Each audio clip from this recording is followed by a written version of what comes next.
I've been looking forward to the day when one of these finally came in. I have been curious about this amp for a long time myself, so this is quite a treat. First Deluxe on the channel, 6G3. This is a real one, and yeah, this thing is awesome. Seems to be in very good condition on the outside. So the story with this amp is the owner had it recently serviced. I'm not sure how recent is recently, but he had it serviced, and he just wants it to kind of get a second opinion, maybe just a once over. He's not fully confident in the previous work, and saw my work and wanted me to take a look. So we got 2 amps from this owner, actually. Very, very cool amps, both of them.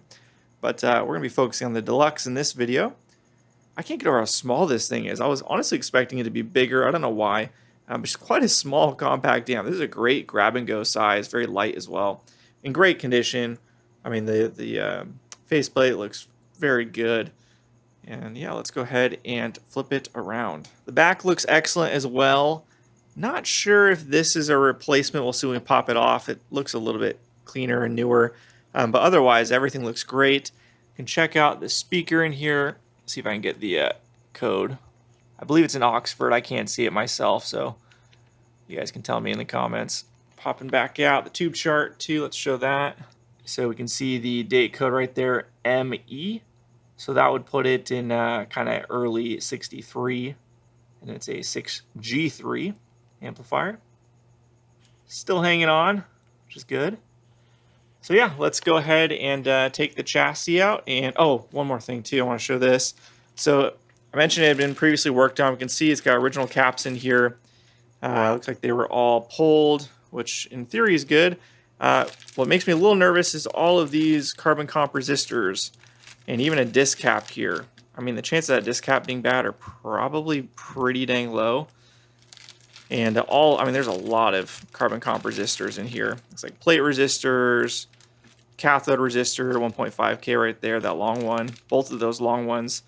I mean, even if they measure high, that's not a reason to replace them. So a little nervous what we're going to see, but let's go ahead and open it up and find out. The chassis out, can get a better look at the speaker. So this is an Oxford 12J4. Not familiar with that model. We can see it is the dated to the 44th week of 1963. I have no idea if this is original. I'm guessing it's not, just by looking at it. Such a small magnet. I think this thing is probably underpowered for the amp. It might be right at the kind of the limits of what this is rated for.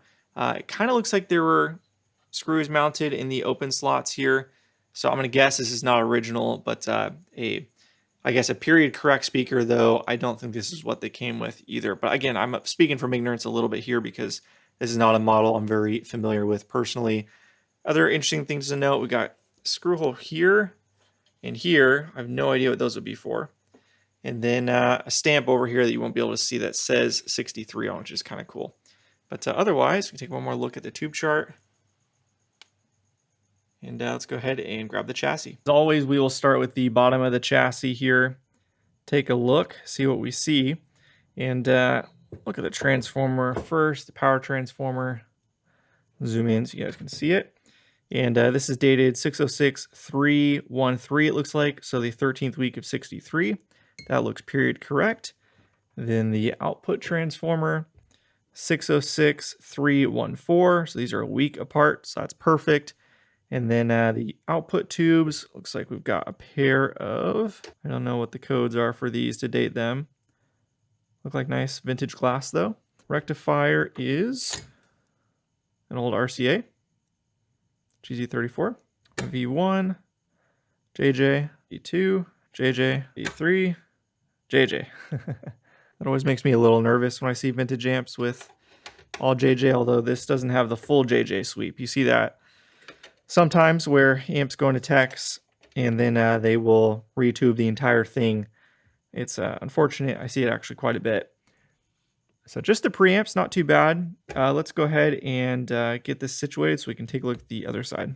And we've got something that's been completely, I won't say gutted because we still have the blue moldeds in there in some of the original caps, but this thing has been, yeah, man, I hate to see it. So we got 2 original 220Ks. Every other resistor in the amp pretty much has been replaced. Everything on the board, the bias supply, the only thing that's remaining would be this 100K here and the input resistors. I think everything else, yeah, everything else has been swapped.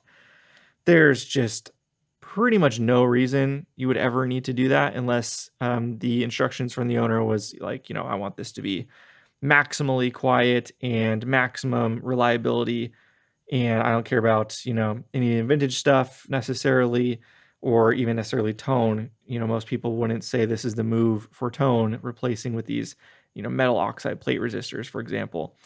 So you hate to see that in a vintage amp, at least I do. And the owner, and speaking with him, it seems like he's actually kind of pretty big on vintage and restoration and kind of making things as original as possible. So my guess is that was not his instruction. Maybe he got it this way. I don't know the details of the amp, but either way, that's really sad to see. So we're gonna grab the old parts and I think just quickly measure them to see how off they are and to see if this was just the tech shotgunning the whole amp, you know, trying to fix an issue, or just, you know, I don't know. I don't know the reason. I'm not going to try and guess why they would want to do this, but either way, it's unfortunate and we'll probably want to rectify it. Thankfully, the owner still has all the old resistors, so we can possibly do that with the original stuff. Otherwise, yeah, we got new caps. So it looks like we got some Ruby cathode bypass caps. Let's see what value those are. Looks like 25 microfarad. Don't see these caps very often. I don't know much about them, if they're good quality or not. All the blue moldeds are still here, thank God. That's great. We did see that it had one of the original disc caps that's out of the amp. I don't know where that would be from. I don't see an obvious location that's missing or that has a replaced disc cap, so not sure. We'll have to check out the schematic. The bias board, you guys can see that. So we got a replaced resistor, replaced cap, original diode for some reason, and then another replaced resistor. Lots of blue moldeds in this thing, which is cool. Got the death cap there, but it's not hooked up to anything. Let's see how the 3-prong is wired. So the 3-prong is not wired to code, so it's got the hot to go into the fuse tip, and then it's got the primary, the transformer, on the fuse sleeve. It should be hot to fuse tip, and the fuse sleeve should go to switch. The other end of the switch should be the power transformer primary, and then the neutral should be connected directly to the other primary, and the neutral is currently connected to the switch. So that's not correct. Now, another thing to note, I don't know if you can see this or not. I can just barely see it in the camera. Yeah, I can just barely see it. So it was crimped. The power cord was installed already, and they cut it down shorter. They installed this higher up so that it's got this pretty gnarly crimp in it, which I don't personally love. It's got kind of like a vacuum cleaner power cord. It's kind of interesting. I've had a couple amps with these in now. Maybe it's the same guy putting them in. So not the best by any means. I mean, the work itself looks fine. The solder joints look okay at first glance. But let's go ahead and fire it up and just do some vitals checks. Oh, and just to confirm, the back is a replacement. No big deal. For some reason, I see a ton of brown face amps with this back portion replaced. Not sure why that is, but anyways. So I've got the cabinet just off camera to my side here, amp plugged into that, and then we've got the bias probes up so we can go ahead and check what the bias is. Let's give it 120 and turn it on. Lots of pops and crackles. I'm not sure if that's going to be picked up for you guys or not. Let me point the mic at the speaker cab and I'll turn up the gain.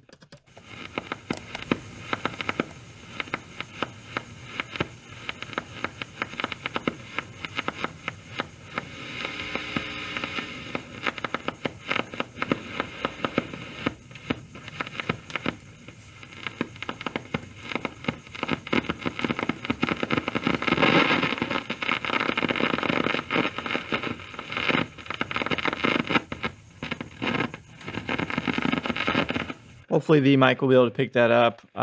Yeah, definitely not happy. Biasing fine though. The two tubes are a little mismatched, but nothing terrible. So it is biased a little bit hot on one and a little bit cold on the other, but nothing crazy there. So I'm honestly thinking it might be tube related because all of these resistors have been replaced. The odds of those resistors being bad is very slim. There's pretty much no, I mean, maybe these two 220Ks. But I'd be surprised that that's the issue. I don't know the circuit offhand what they're actually doing, but I would be surprised that those would be left and those would cause this noise. But anyways, I'm going to investigate a little bit and I will pop in when I find something out. Before I try and figure out the noise issue, just want to note real quick, looking at this, the output transformer wiring looks really new to me. Might just be me, but I just want to point this out. The wire looks really new and fresh. Just kind of looks a bit more like modern wire, to be honest, especially when you compare it to the power transformer here, which these are supposed to be made a week apart. So I wonder if it was rebuilt potentially and just got the original housing on it. I'm not sure. The solder joints are all fresh too, and all the connections from the output transformer. In fact, yeah, even the output jack connections, you can see the wires wrapped around right there. I'm not sure if you can see that or not, but yeah, that's not factory how they would do that. So kind of interesting. I have no idea, but just going to point that out because I noticed it. So now to play around and find the noise. So I pulled V1, made no difference. Pulled V2, the noise went away. So I tried swapping V1 and V2, no difference. Now I just put in a new JJ in V2 to see if that fixes it. So now I just got to figure out what's going on V2. Now, obviously, everything's been replaced here, so that makes things a bit more tricky, but we can go ahead and try and signal trace it and just identify exactly where the problem is. So we got the new 100K temp in just for testing purposes. Obviously, that's not going to stay. So we'll go ahead and start there, turn it back on, and see what's what. All right, I feel like I'm getting inconclusive results with the scope. The pops and crackles seem to be gone, but the waveform is bouncing a ton more. So yeah, let's go ahead and grab a cab, plug it in, and see if we can notice a difference just hearing it through a speaker. Status update. The plate resistor is not the problem, which I'm not totally surprised by. I mean, those modern resistors usually don't make that kind of noise. At least I'm not familiar with them making that kind of noise, but it was worth a check. And just wanted to show that this thing seems to have a really bad case of voltage on the board. So, I mean, I could find it at any location here, getting some voltage. I mean, 1.2 volts on the other side of this cap. There should be no voltage here. If we look just off the board, we can see a volt. So I'm not actually touching any eyelet. I'm not sure if you can see that. So I'm just touching the board itself. We got a volt there. So there's quite a lot of leakiness.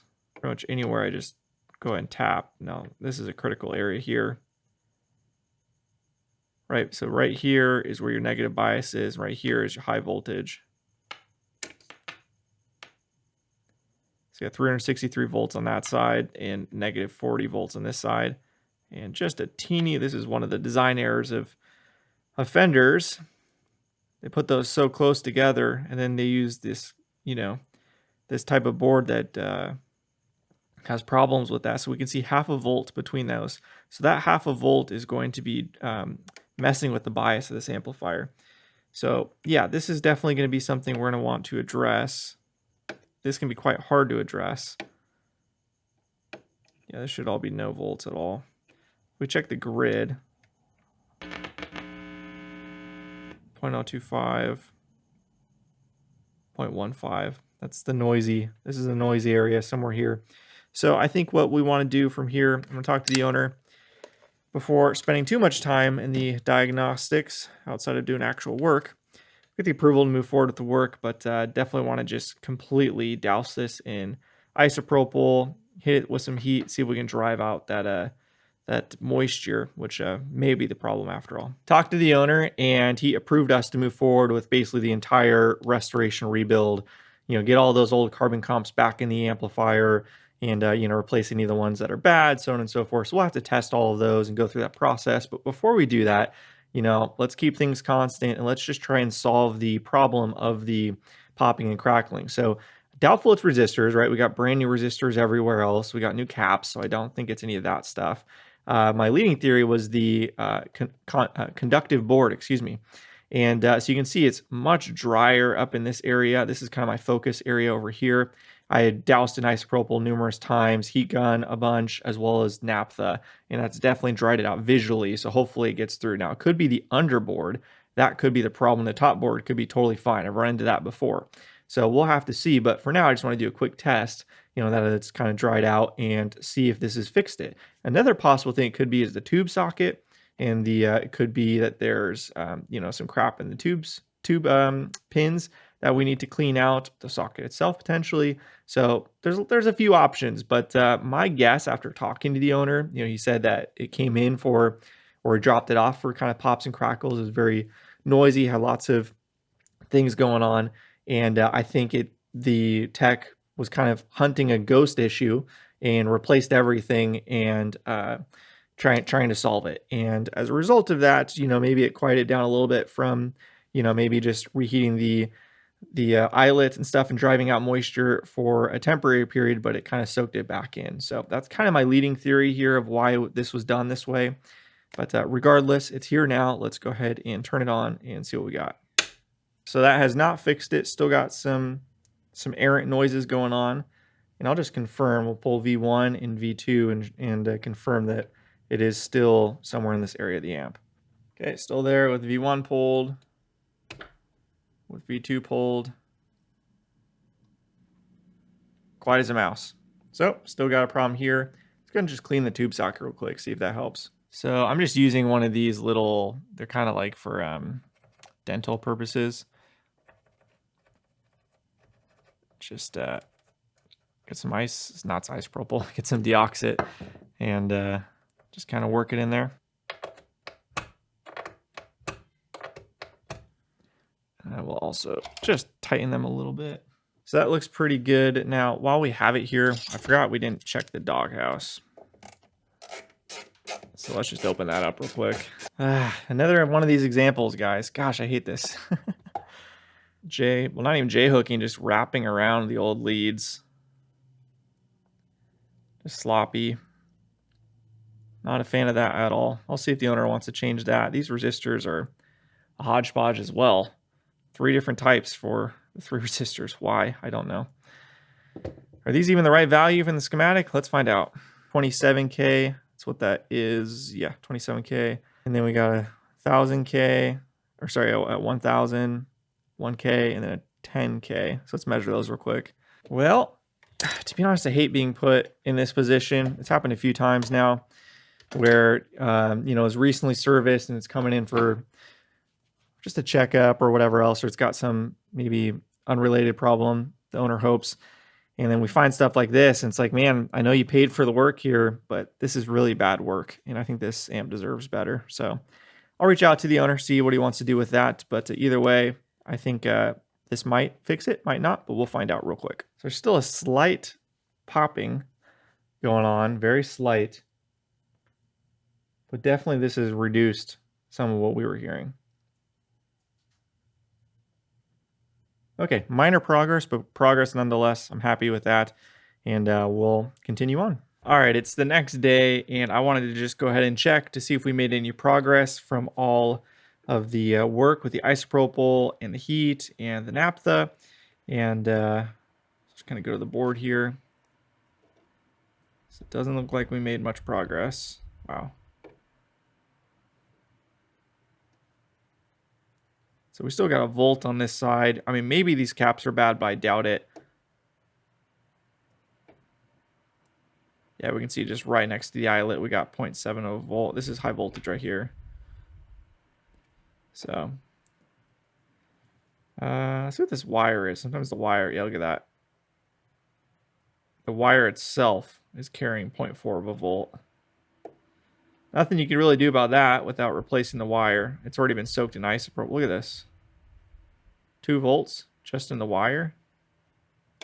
More on this side. Almost 3 volts. Holy cow.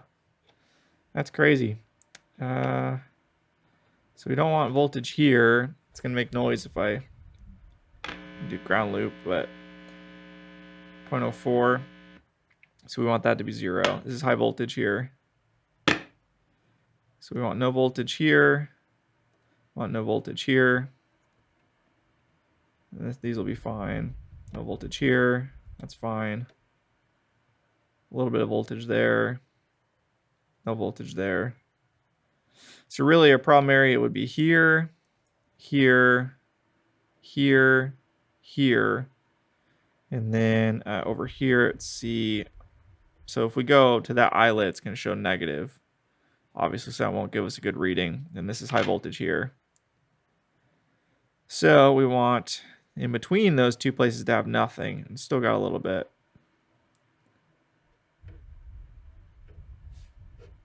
I don't remember what it was before, but it doesn't seem like it's improved much.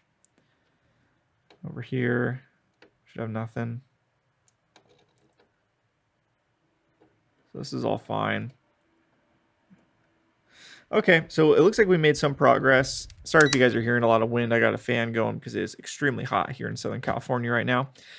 But yeah, I don't hear any pops or crackles whatsoever. So I cleaned the tube socket even more. And so I think that might have fixed it in moving the tube around. Not hearing anything coming from the amp right now. So that's good. I think we might have fixed that problem, but we still have some errant voltage that we need to get rid of. Potentially it's on the underboard. That's definitely possible. I think next steps would be to lift those components where we're seeing voltage at the eyelet that we don't want to.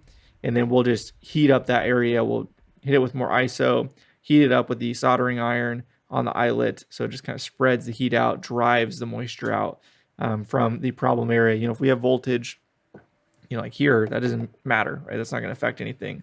It affects stuff if there's voltage here at the eyelet. So we want to try and take care of that as much as we can.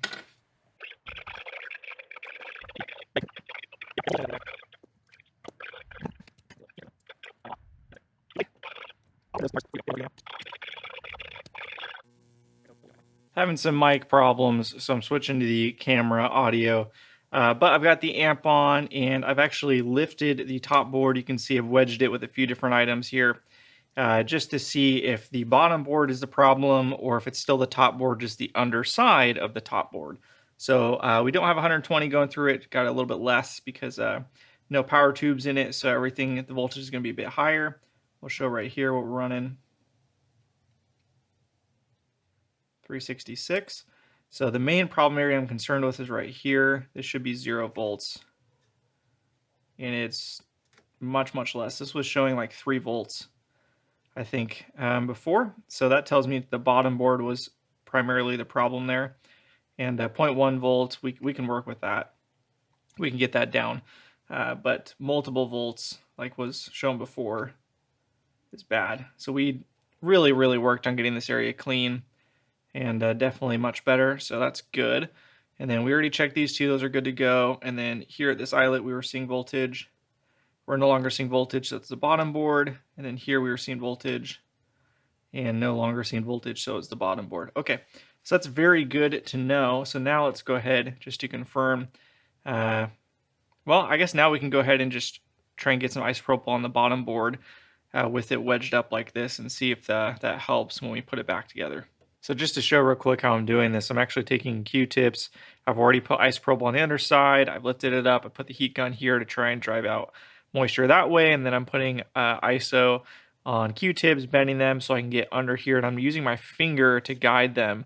And we can see how dirty this is right under this eyelet. So this is very likely the cause is all of that crap that just kind of soaks in the conductivity, or rather it soaks in the voltage and kind of has it bleed over from here to here. So it's just extra flux. It looks like another grime on the underside. So I'm fairly confident that we're actively fixing the issue here. Won't know until we're done, but basically I'm just going to go, because there's a wire underneath here that's in the way if I come at it from this angle, so I got to go from this side. And then I just kind of use my finger. I'm trying to scrub in this area because the high voltage, again, is where that brown lead is.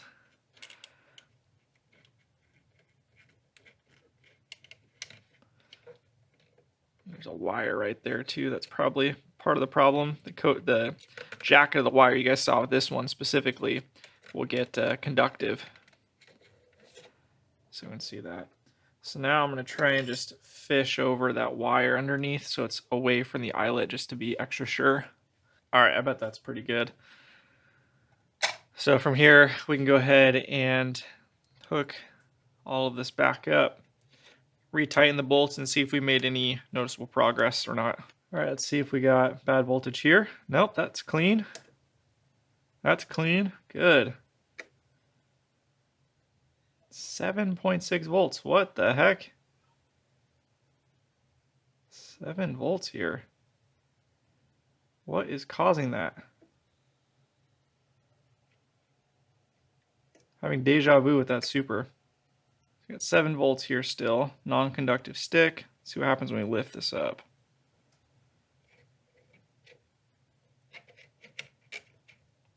Okay, so it has nothing to do with the bottom board. It is purely the top board. And there's nothing in the board on the top. And this is effectively nothing.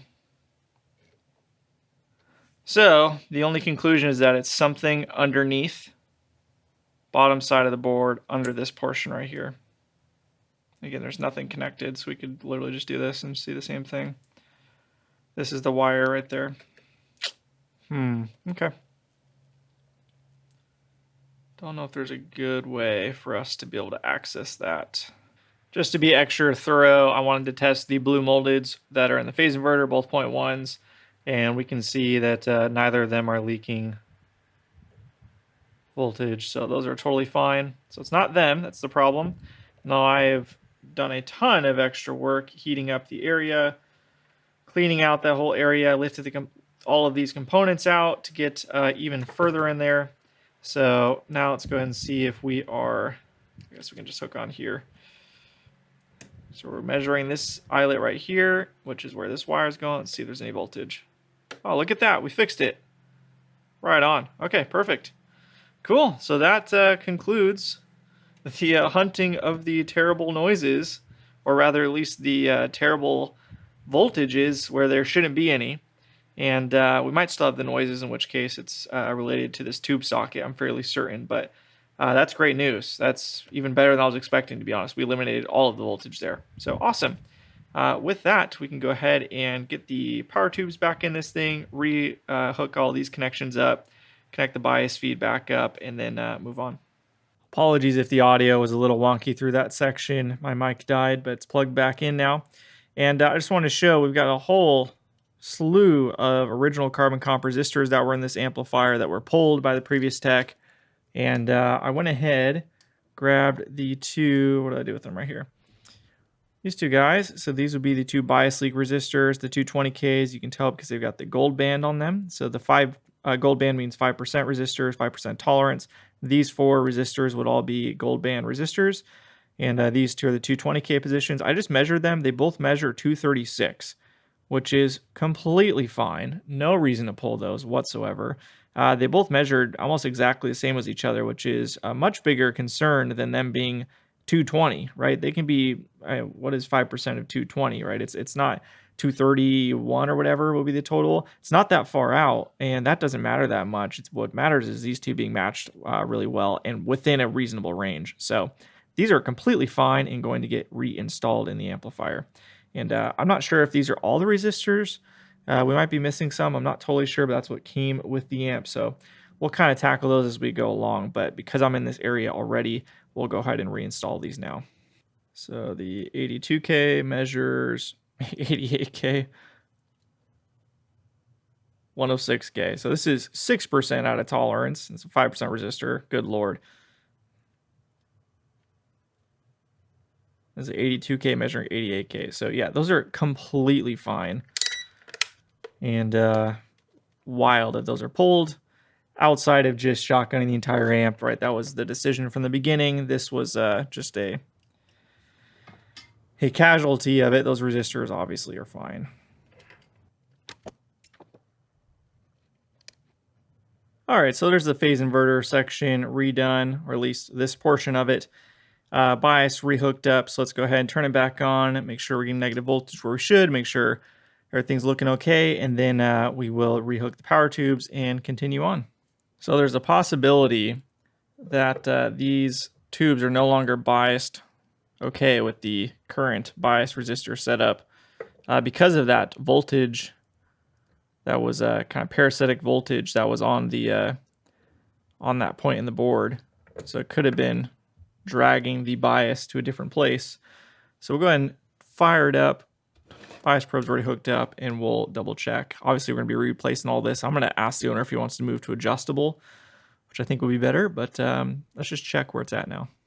So I don't remember what it was at before, but we're about 21 milliamps, 72%. So that seems about what it was before, somewhere in that range. So no major detrimental effects at startup, but over time it would get worse for sure. So anyways, I'm really pleased that we were able to solve that. That can be pretty tricky and tough to find, and if I didn't lift that up, you'd never really be able to tell because that negative voltage, which masks the problem that was hidden beneath. But I've had another amp that had this exact problem. So thanks to that experience, I was able to do that. So everything's looking good there. Really, next steps, I need to put together a full-blown game plan, check all those resistors, original resistors, and then we'll start the swaps of everything over. I'm not hearing any pops or crackles from the amp either, so we might have fixed that too. Yeah, I hear nothing coming from it. It's actually idling very quiet right now. So, hey, we might have just killed two birds right there. Let's grab a guitar and just make sure we got some decent output, and then we'll move on.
All right, that sounds awesome. No problems there whatsoever. No pops, no crackles.